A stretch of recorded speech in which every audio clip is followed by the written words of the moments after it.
ብልጽግናዎች የኢትዮጵያን የቴሌኮም ገበያ ለሳፋሪኮም ሸጠው ያገኙትን ገንዘብ ይዘው ጠመንጃ ግዢ ገበያ የወጡት እርስ በርስ ወደማይዋደዱ አገሮችም ጋር ነው የሚያስብለው የአዘርባጃን ብቻ ሳይሆን የዋናኛዋ ባላንጣዋ የኢራንም ነገር ሲነሳ ነው። ኢራንና አዘርባጃን የሚዋደዱ አገሮች አይደሉም። በዘንድሮ ዓመት በተካሄደው ጦርነት እንኳን ኢራን አዘርባጃንን ደብድባለች። ምንም እንኳን ኢራንና አዘርባጃን ጸበኛ ቢሆኑም፣ ምንም እንኳን ኢራንና እስራኤል ደመኛ ጠላቶች ቢሆኑም፣ ሁሉም ለአብይ አህመድ ጦር መሳሪያ እንዳያቀርቡና እንዳይሸጡ አልከለከላቸውም። አዘርባጃን ተተኳሽና ተኳሽ ለእግረኛውና ሜካናይዝድ ኃይሉ ስትሸጥ፣ እስራኤልና ኢራንም ደግሞ ድሮኖቻቸውንና የስለላ መሳሪያዎቻቸውን አቅርበዋል። ኢራንና እስራኤል በአንድ ላይ ሆነው ጎን ለጎን ሲዋጉ የከረሙበትን ጦርነት የታዘበውና በነገሩ የተገረመ የሚመስለው እንግሊዛዊ ወታደር ጄምስ ጀፍሪ There is a war where Israel and Iranian drones fly side by side ሲል ጽፏል።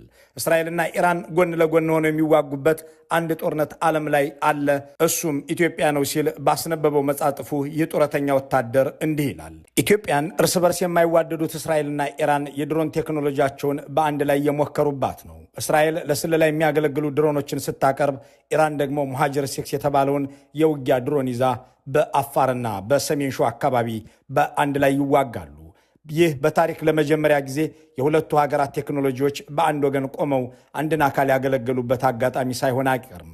የእስራኤል ድሮኖች ኢላማዎችን መለየት ወይም ማግኘት ተልኳቸው ሲሆን፣ እነሱ የለዩትን ኢላማ ደግሞ የኢራን ድሮኖች እንዲመቱ ሲደረግ ቆይቷል።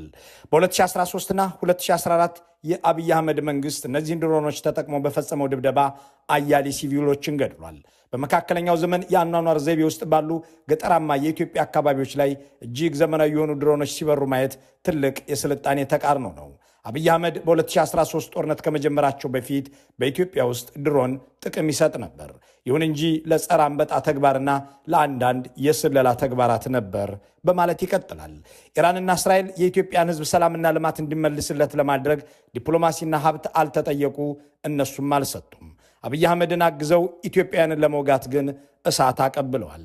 ብልጽግና ዋንደርቢ፣ ቪቶልና ኤሮስታር ታክቲካል ዩኤኤስ የተባሉትን የእስራኤል ድሮኖች ለስለላና ለመግደያ እንደተጠቀመ የሚገልጸው የአፍሪካ ኢንቴሊጀንስ ዘገባ የኢትዮጵያና እስራኤል ግንኙነት ከጸረ አንበጣ ድሮን ወደ ጸረ ሰው ድሮን ያደገው በጥቂት ወራት ውስጥ እንደሆነ ያስነብባል።